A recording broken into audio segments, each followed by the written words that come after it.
Right. Yesterday, we learned in this wonderful book, which is called Likuti Torah, we're learning about the mana. Mana. Mana. And the reason we're learning about this is because, first of all, it's mentioned in this week's Torah portion. And there's also in this week's Torah portion a commandment to bless, to thank God after you finish eating bread. After you eat bread. It's a commandment. If you eat anything else, you're not commanded from the Torah, only if you eat bread. You want to eat rice, you want to eat, some people say you do, but that's not the opinion. The opinion is that only if you eat bread and if you're satisfied. And strangely enough, it's not just one little blessing. There are three blessings. And it's also four. The rabbis afterwards added on a fourth blessing. And they're pretty long blessings. Thanks, giving thanks to God about bread in general.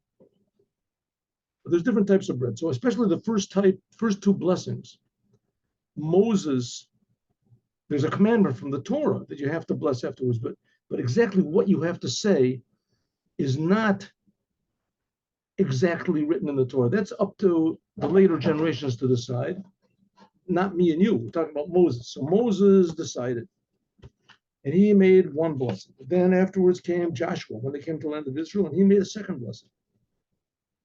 And then later on came King Solomon when he built the temple, and he made a third blessing.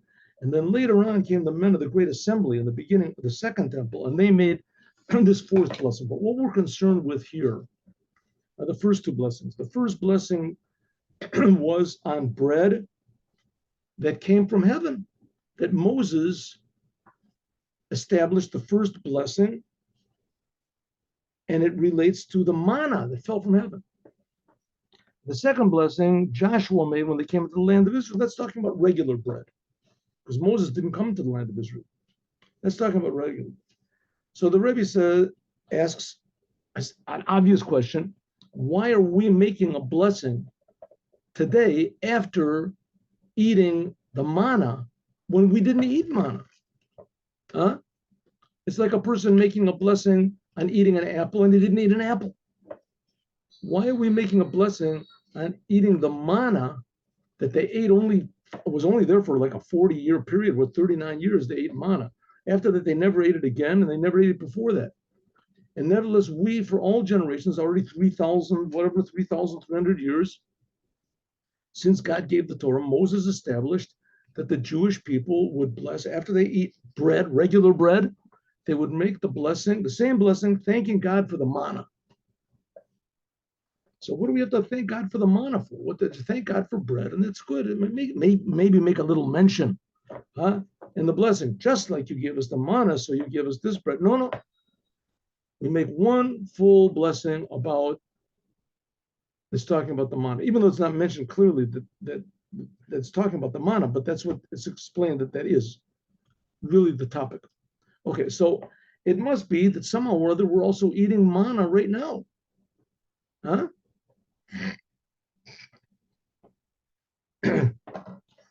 So explains, like we explained yesterday, basically the manna was a big miracle, but it was a revealed miracle. And the bread that we're eating now is no less of a miracle, but it's not revealed. It comes through all these natural processes of plowing and putting seeds in the ground and then harvesting. And then you have to grind the wheat up and you have to winnow it and you have to, whatever you have to do, all the processes that are used to make bread. Which, by the way, all those processes are delineated as things that are forbidden to do on Shabbat, because they used to have to make bread for the holy temple. So anything that was necessary for making the temple, for the tabernacle, anything was necessary for making the tabernacle is forbidden. It's learned by the juxtaposition of sentences in the Torah, because it says it's forbidden to do work, and it doesn't say what type of work. So we learn whatever was considered to be work in building the tabernacle is forbidden for us to do. And there are, I think, 11 things, right, that are necessary to make bread. plowing and planting and watering and all that is not watering and planting and harvesting and winnowing and gathering and grinding and baking and kneading and baking. Okay, all these things are forbidden to do. That's the bread that we have. With manna, none of these things were necessary. It just fell from heaven. That's it. Even though it says that there were some people had to grind it up and some people had to bake it, but it's generally speaking, the manna, you didn't have to do anything. It fell down, it was all ready to eat. Okay, so it says the Rebbe, so how is it the same thing? So the Rebbe says we cannot forget that the bread that we're eating now, and in fact, everything we do, is from God. That's Judaism. Judaism says that God is creating everything and he's controlling everything constantly, everything. Everything in the world is nothing without the Creator. And not only everything, but every interaction and every reaction is made by the Creator. Why is the Creator doing this whole business? Why? So the two answers. Number one, because he wants to. You don't ask any questions. Here we are. He just did it. But there's a little bit of a deeper reason because God gave the Torah. And when he gave the Torah, and there were people who realized that there was such things. This is Abraham, Isaac, Jacob. This is, they did the whole Torah before it was given. But the Torah is telling us what God wants from us. And it was up to when the Torah was given, it was like a free ride, right? Sort of. God gave everything to everybody free. Free. But there was something really big missing in the world. Two things, I guess. One of them was clear directions what to do. And second, clear directions what to do, and clear directions what not to do. So clear directions what not to do says there were the 7 Noahide commandments. God gave those to Adam, and he repeated them to Noah and added another one on with the not to eat a limb from a living animal. So people basically knew what not to do. Right? It was in their conscience, even though they didn't listen to their conscience, but it was there. And so it is to us. But then that's from Adam until Noah, which is about 1,600 years something. Then Noah it became official. And then when the Jews got the Torah, it became even more official. But when the Torah was given, there was a special thing given to the Jews, not just to know what not to do, not to kill, not to blaspheme, not to worship idols, not to worship anything except for the Creator. not to do, but when the Torah was given to the Jews, it tells us what yes to do, what we're supposed to yes do. And that started a whole new dynamic relationship between God and the world. And this is explained by the Kabbalists, and that's a little bit what we're learning over here. This dynamic relationship between us and God. That God created the world free, but he wants us to work in the world, do what he says. And when we do what God says, then God reacts. And he also reacts when we refrain from what he forbids, also reacts. So this whole process of interaction between us and God, that we do things and God reacts in this. So there's names for this. That's the different names of God. How God interacts with the world. And then there's the regular normal names of God. The 7 names it says you're not supposed to erase. Elohim and Kael. But then there's also these Kabbalistic terms that also are more detailed aspects of these different names of God. Huh? Names of God. Okay, so up to now, what do we learn? What's the whole purpose of this whole business? The whole purpose of all these names and everything, how these rabbis knew these names is just totally beyond me. I mean, they definitely did not make this up. This is like prophecy. It's like Isaiah knew that there were angels, and Ezekiel saw these different levels of angels with the chayos and the ophanim and these things. They were revealed in, how do you say, Ruach HaKodesh.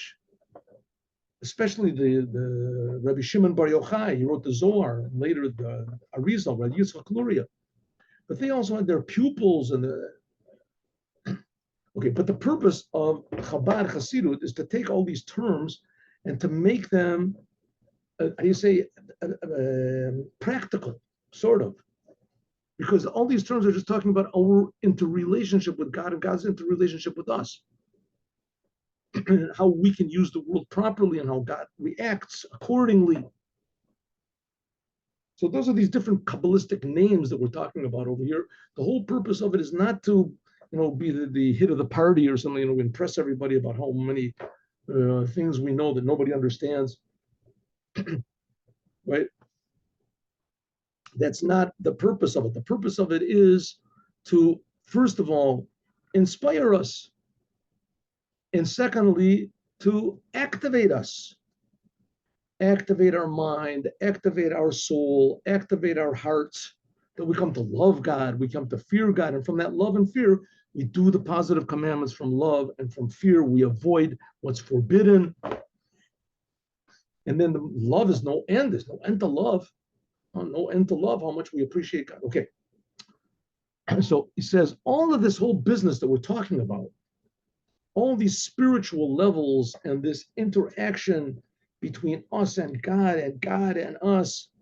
And by the way, this is spoken about. That's what the whole book of the Song of Songs is, King Solomon, Song of Songs.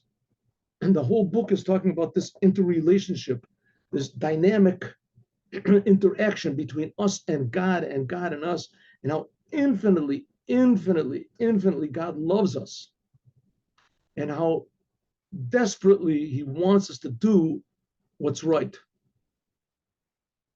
and what he's willing to go through when we don't do what's right. He's looking for us and searching for us. And also how he's implanted in each and every one of us a little piece of godliness, so that we know that he's looking for us. And we go, okay, so he says all this whole business is rolled up in the mana. This whole thing we're talking about, all these dynamics and this love and this interrelationship and God's closeness and God's farness, is infinitely far from us. He creates the spiritual worlds, and nevertheless he reacts to what we do. That's all was rolled up in the mana. It says the mana came from this tremendously high place that even Abraham, Isaac, and Jacob could not reach there. The only one that could was Moses.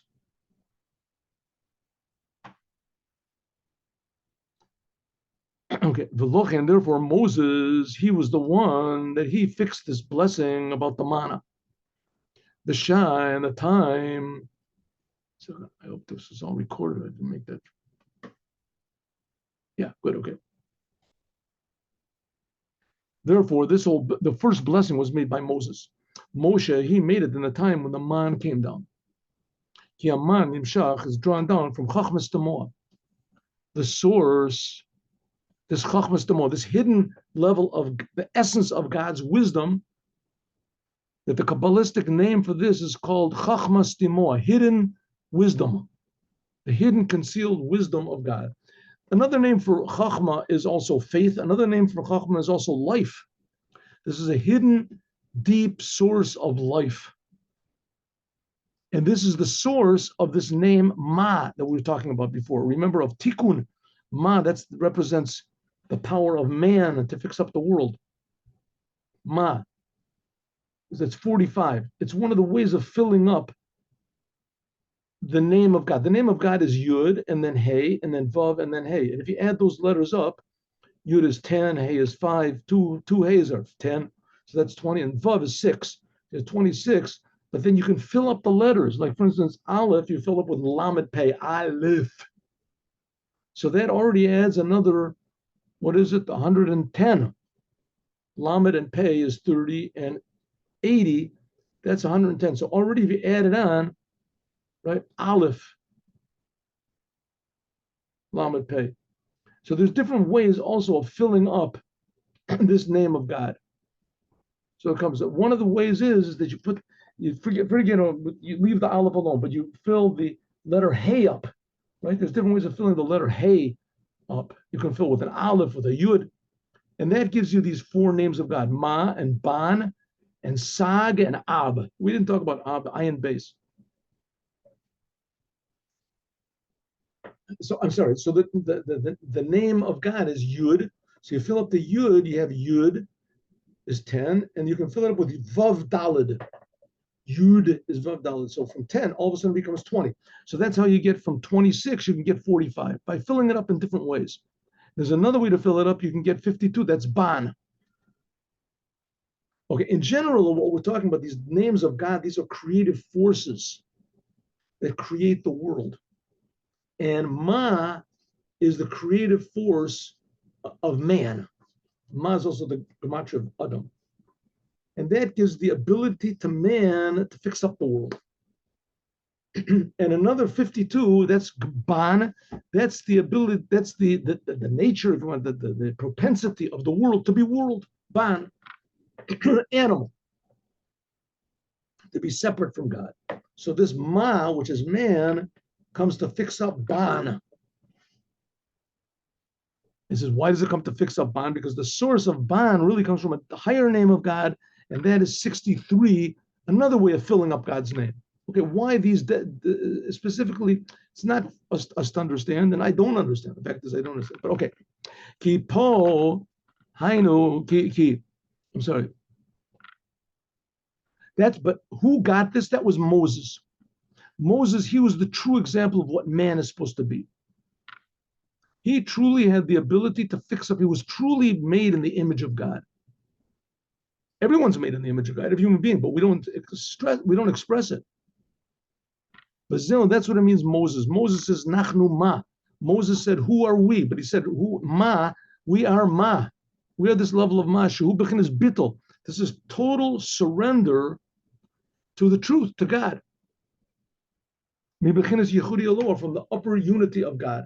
Lochen, therefore, haya kaved peh. Therefore, it says that Moses had a speech impediment. It was difficult for him to speak.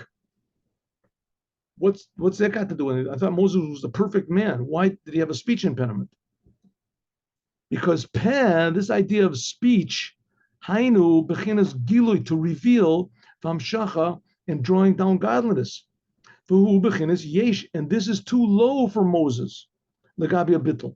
If all the Jewish people were negated to God like they were supposed to be at Mount Sinai, and that's all they were interested in, so Moses spoke to them. He gave them the whole Torah. But as soon as the Jewish people became a little bit sort of, egotistical and distant, so it was difficult for Moses to come down to that level.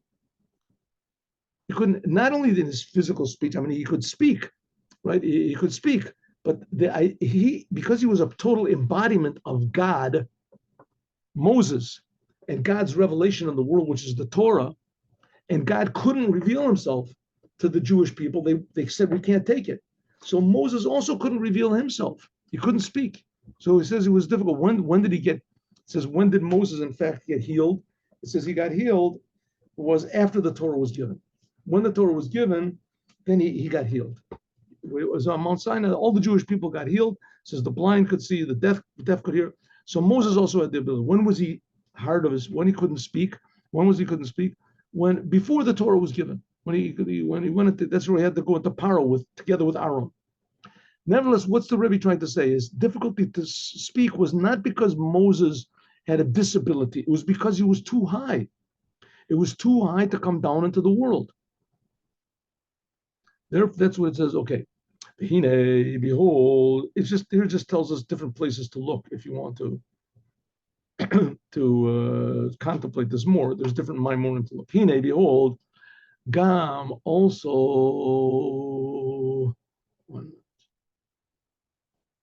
Gam also. What's going on over here?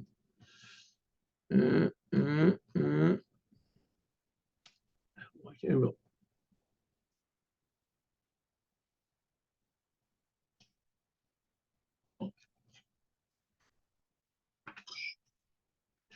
Excuse me 1 second here.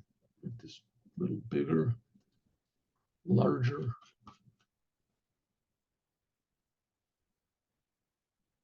ready.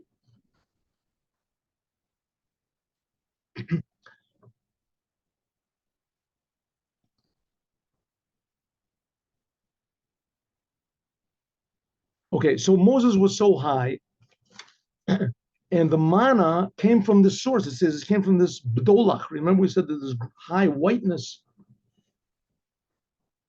It was pure godliness in the world of the manna.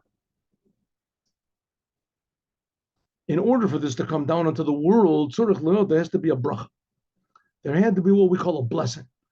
Drawing down, ki atzmut orin sof, because the essence of godliness, which was manifested in this manna, is too high. And it's even higher than this level of chachma iloah, of the upper wisdom of this level, which is called upper wisdom. That's already a level which is sort of relevant to the world. You have to draw it down, and that's the thing of Baruch Atah Hashem.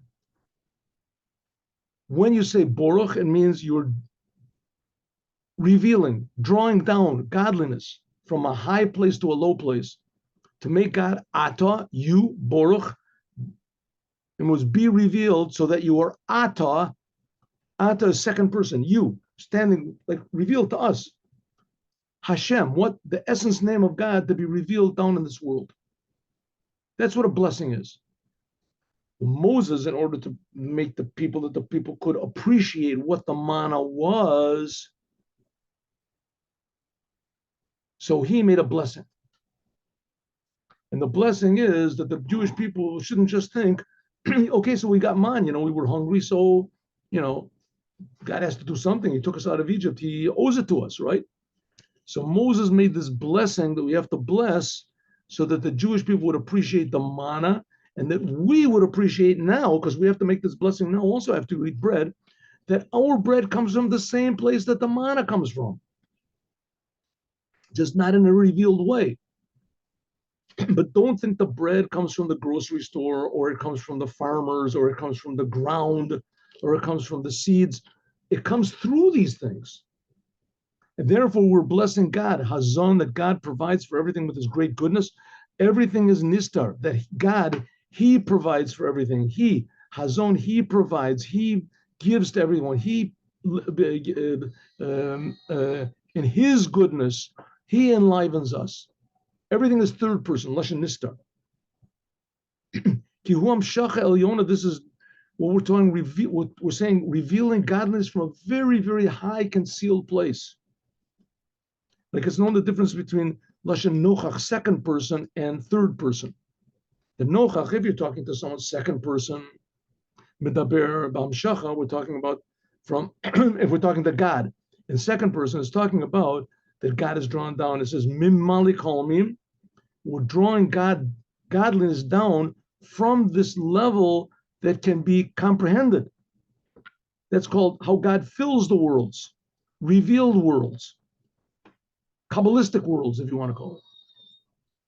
Masha Enkin, which is not case Nistar, which is not case concealed. This is drawing down from God from down what's called godliness down from what's called Soviv Kolmin, how God surrounds all the worlds. We'll talk about that in a second. So, that's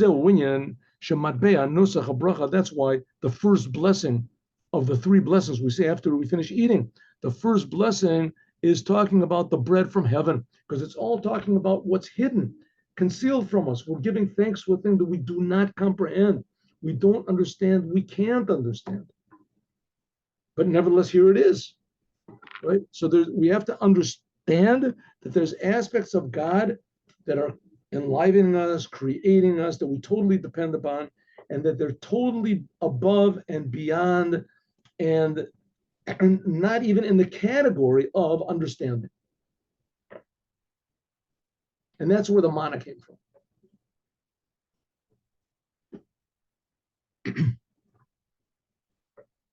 So, I mean, why did God do such a thing? Why did he give them manna? Why didn't he just, have caravans come in the desert? It says that the Jewish people actually did.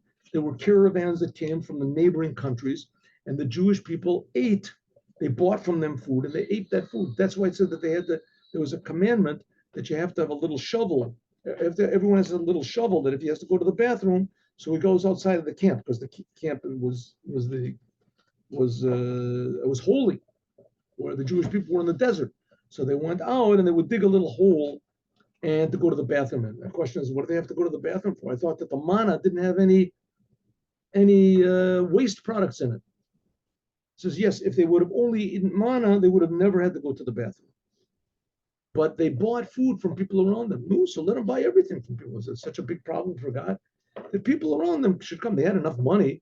They had all the money. They took all the riches from Egypt. It says that the riches they took from Egypt were only like whatever, a fraction of what they got when after the splitting of the sea. It says that the soldiers that pursued the Jews, they came dressed with all the rubies and diamonds and things like that. And when they were drowned, all the riches washed up. So the Jews were fantastically rich. So why did God have to give them manna at all? What did he need it for? So the answer is just that they would appreciate where our livelihood comes from now. Why we appreciate God, because the fact is that the world runs on love. Love. God creates the world from love. That's one of the wonderful things about having a family. There's all these movements now against having children. It's totally insane. I mean, that means that there's no love. There's no children to love their parents. There won't be any parents to love their children. There's no brothers. There's no sisters. There's no uncles, aunts, grandpa, nothing. There won't be any people, right? So there won't be any people. What's so bad about that? What's so bad about that is that there's no love. Love comes from seeing, feeling the godliness in another person. And here the Rebbe is saying that you can feel the godliness in even the bread that we eat. In everything, you can feel how meaningful and wonderful everything is. Listen, nothing is going to match the love between a parent and a child and a parent, a brother and a sister, right? Nothing's going to match that love. But nevertheless, we have to love God all the time. And the way to do it is from seeing the good things that God manifests himself in. And one of those things was the manna. And Moses established the blessing because only Moses could really comprehend how incomprehensible the manna was and how incomprehensible everything is. That's why Moses could go on Mount Sinai, because he didn't have any selfishness at all.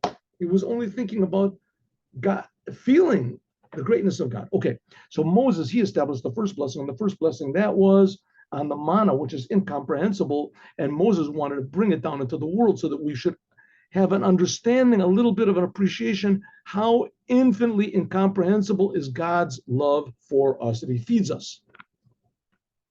Bread from heaven. That's the first blessing after eating. Then we have the second blessing after eating. That's Joshua made. Now, if you open up your Jewish Siddur, so you'll see that after you finish eating, the blessing after eating, the first blessing is long. The second blessing maybe is a little bit longer. And the second blessing starts off as saying, we are grateful to you, no delacha, we are grateful to you, but you, it's talking in second person, not third person. Third person is someone far away, right? I mean, you can imagine if you're talking to someone, right? And you say, what do you think Joe Grain thinks? What do you think he thinks? So what do you mean he? You're talking to me, I'm Joe. So yeah, that's what I mean. What does he want? Who's he? You're talking to me. Say, what do you want? That's what I said. What does he want? So sometimes you do that when you're talking to like a really honorable person. In Hebrew and in Yiddish, it's you do that, right? What does your honor want? When you go to a judge, what does you want, or what does he want? Your honor. Even then, you say your honor. Okay, but here Moses is talking in third person because he's talking about an aspect of God which was in the manna, which was totally not even in the category of being comprehensible. Third person, far away. Joshua, he established the second blessing, and this is Lenochach. This is in the second person. Sha'atazan, that you, God, you provide for us. Lochi, and therefore, brachas ha'oretz, the blessing, that the second blessing is about physical bread, the bread that came from Israel. Joshua took the Jews into Israel, right? It begins with no delacha. It begins with we are grateful to you. We surrender to you, God. Bechinas hodah, shehu bechinas bittul hayesh. This is what's called bittul hayesh, that we surrender our egotism to God. Yechudi tato, it's called the lower unity. Masha enkin birchas hazon, which is not the case. The first blessing that Moses made, this starts with Baruch in a revealed way. This is what's called the upper unity. So the first blessing which Moses made, that starts off Baruch atah. That's revealing God. And the second one is No Delacha, that we surrender to you, God. That's what's called the lower unity. Okay, let me explain what the lower unity is and the upper unity, right? The first blessing is from Moses, and that's talking about the upper unity. What's the upper unity of God? Looking at the world from God's point of view. That's the upper unity. What's the lower unity? Looking at God from our point of view. The upper unity is God looking at the world. By God, the world doesn't really exist. God has to create it all the time. Huh? It's like the person sitting in the cinema. I don't even know if there's such things, but they used to have a cinema. It used to be a big camera, and he used to shine the picture.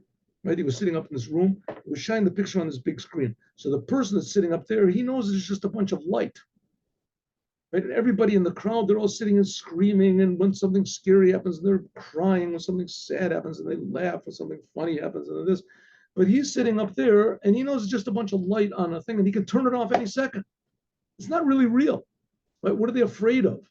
A monster comes out of the river. There's no monster. It's just a bunch of lights. You can just turn it off, right? Or you can turn on the lights in the movie theater. The whole thing goes away. He knows that it's not really real. The same thing, God's way of looking at the world is that this world is just a creation. It's being created all the time. But unlike the person who's sitting in the, whatever is in the camera room, and he's showing his camera, the person in the camera room sees that the whole world, the whole picture that he's showing is just a big bluff, and everybody's getting excited. But God is creating the world, because when God creates it, it's really real, infinitely more real than we can possibly imagine. Infinitely more real than every single instant is infinitely more real and eternal than we can possibly dream of. That's looking at the world from the upper. That's what tzaddikim look at the world. That every detail of the world is godly. It's tremendously, tremendously important. That's what's called the upper unity. So to speak, the world doesn't really exist on its own. It's just all expressions of God. That's the upper unity. That's what Moses was talking about in the first blessing. He drew that down. That's what he wanted to do. Drew it down into the world. That's the truth. So everybody would just feel the truth that we're being created. Joshua took the Jews into Israel. He realized that people are not going to be on such a high level like this as Moses wanted them to be. But what? He wanted the Jewish people to think about God all the time. How do you think about God all the time? I'm sort of on your terms, but when you think about God all the time, what happens is you realize that maybe I'm not the king of the universe, maybe I can't call all the shots. Maybe, my urges and my impulses and my desires and my decisions, maybe let's see if it fits the Torah. Let's see if it fits according to these big tzaddikim, that they feel the upper unity. Let's see. That's called negating yourself. I have myself, but I surrender myself to the truth. Right? I look at God from my point of view. That's called the lower unity. The upper unity is to look at the world from God's point of view. And the lower unity means we look at God from my point of view. In other words, I am, but I'm looking at God, so I sort of surrender myself to God. That's why the first blessing starts off with, second blessing starts off with No Delacha. I'm surrendering myself to you, God. I don't understand what's going on. I have my feelings, I have my ideas, I have my opinions, but maybe they're the opposite of what you want, God. So I'm going to surrender myself. That's called bittul hayesh. That's called surrendering your egotism. That's called the lower unity. Masha'en bo bracha, masha'enkin, which is not the case, the first blessing, it's revealed. That's called bittul amiti, true surrender, true unity with God. That's the second blessing. It's the land that brings out food. Okay, the first blessing is about food. The first blessing after eating is about food, but that's talking about food that comes from heaven. That's talking about food that's pure, that's godly. That's the first blessing. And Moses wanted to reveal that in the world. The second blessing was the Jews are going to the land of Israel. Now, don't think this thing going into the land of Israel because it's a lower level of awareness of God, that it's a lower level. Exactly the opposite. That's the whole job. It's almost like a person who excels in medical school. Medical school. He is just fantastic, knows everything, right? But as soon as he gets out into the real world and he says, okay, let's start an operation. Operation? What are you talking about? There's all that blood. I'm going to get dirty and everything like that. I mean, that guy might die. I don't want to do that. In university, I was the top. Here, one little move wrong, like operating on cadavers and things, I was the best in the class.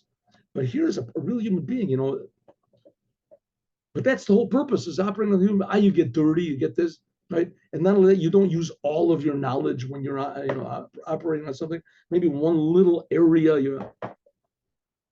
The same thing the Jewish people. The Jewish people, when they were in the desert, they were on the top of their class, right? They knew godliness, they felt godliness. That was that with Moses. Moses revealed to them this level of manna. But when they're coming to the land of Israel, so they're going to be much lower. But that's the whole job. That's the whole purpose. That's the thing, the second blessing.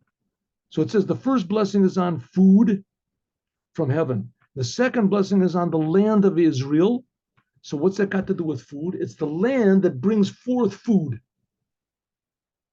This is a different type of food. This is food that comes from below. This is the birurim. This is refining the world of tohu. Shamalchut mevoreret oto.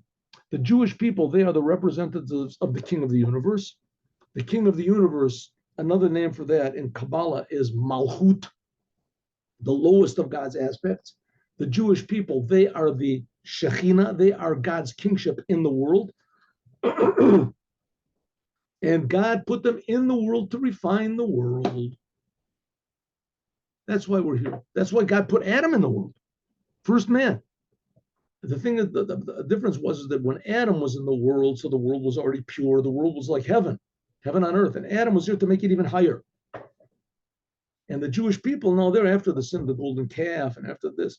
Anyway, they had to come to the land of Israel and refine the whole place and purify it and plow and plant and etc. And by means of this, olim v'nichlim, that makes refinement of the world. The chin is man. That's the level of what we call man and mad. Oh, two new names we got for you. Two new Kabbalistic names. One is, these are, what are we going to call it? Movements. I want to call it movements. Tendencies. There's a better word. I'll think of it. The word man means Mayan Nukvin, Aramaic, Kabbalah. Mayan means water, Nukvin is feminine. And this draws down what's called Mayan, water, masculine. Who's the feminine? Who's the masculine? The Jewish people, they're the feminine. The whole world is the feminine, Mother Earth. Who's the masculine? The masculine is God. Because that's the masculine, they say, direction coming from above to below. Planting the seed in the ground. So when we do something, that's man, that's elevating. Water is pleasure, desire, energy, life. When we elevate this life force to the Creator, we do things for God, not for ourselves. When we do things for God, that's called elevating. That's called the feminine waters. You start to think about God, how good God is, how much we owe God, how much we should love God, how precious God. That's called feminine waters. We elevate our energy to the Creator. And what happens afterwards? God reacts. That's what's called drawing down Mayan Duchrin, masculine waters, Mochin Chadashin, new awareness of God, just like bread. When a person eats bread, what happens? He takes a piece of vegetation that's been ground up and he puts it into his stomach, and then it goes into his kavod, into his liver, and then it comes to his heart. And by means of this, you have new life. Yichya Adam. So the first blessing is talking about bread that comes from heaven, and that you don't have to do anything except for appreciate it. And the second blessing is talking about bread that comes from the earth, what we have to do. We have to work in the world, elevate it, fix up what Adam didn't do.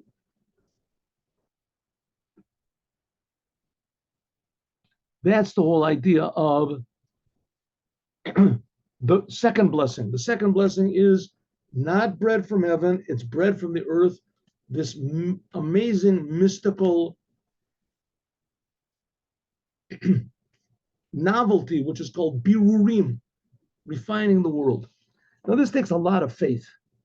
You have to have a lot of faith in this business, because what's it saying? It's saying somehow or other, all the suffering that the Jewish people do in the world, have had in the world, and all of the commandments they do, and all the prayers that they do, for all these generations, are raising up sparks of holiness in the world. Huh? Makes sense.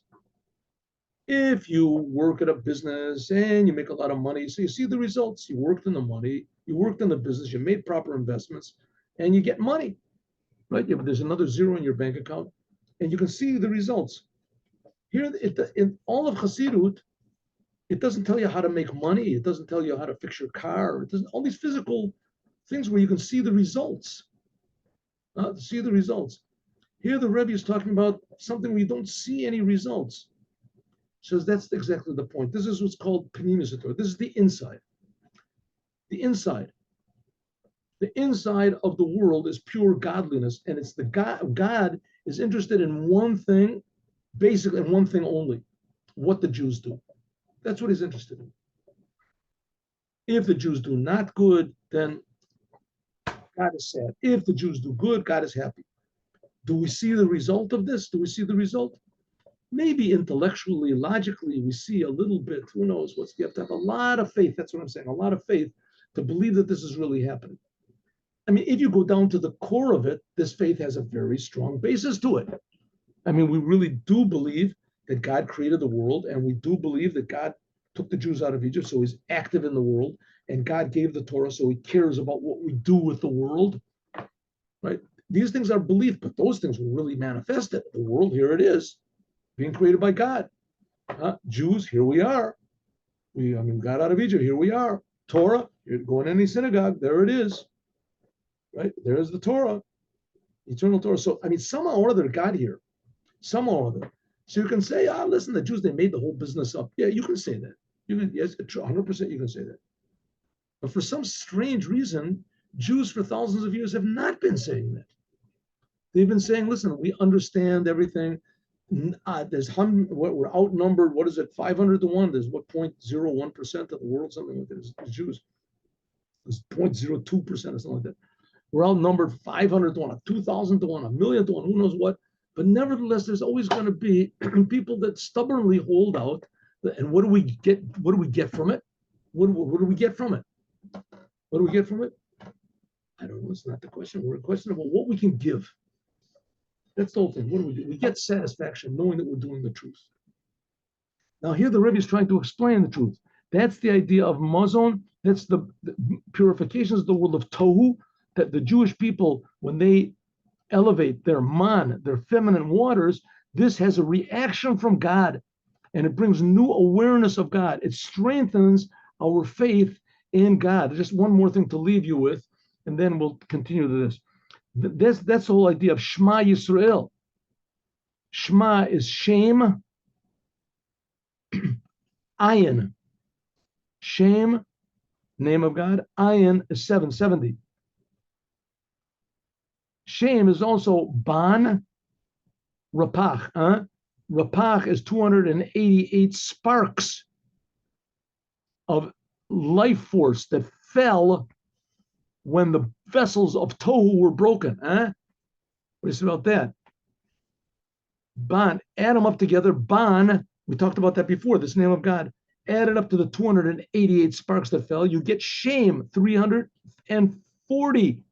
Count them. Not so hard to count. Resh Pei with a base is 290, and Nun is 50. So 90, 290, and 50 is 340. Okay. That's the name Ban, and that refines and elevates these 288 sparks. Look over there in a different mimer.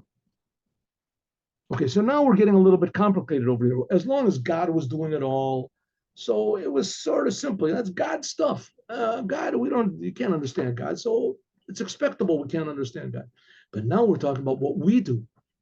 We're supposed to work in this world and refine the world, and that gives God pleasure. That's even more complicated. Because if we say that God is just up in heaven, so he's up in heaven. That, by the way, understanding how close God is and how God reacts, that is the big message of Judaism. And that is the antidote and the only antidote to idolatry. Idolatry is selfishness, but it's spiritual selfishness, using the upper worlds for me, using God for me, what I'm going to get. And whatever God's do the job, then and Judaism is saying, no, it's not so. We're here to serve the Creator. I don't know about what I'm going to get. Listen, God promises we're going to have a good life. It'll be good. But we see that,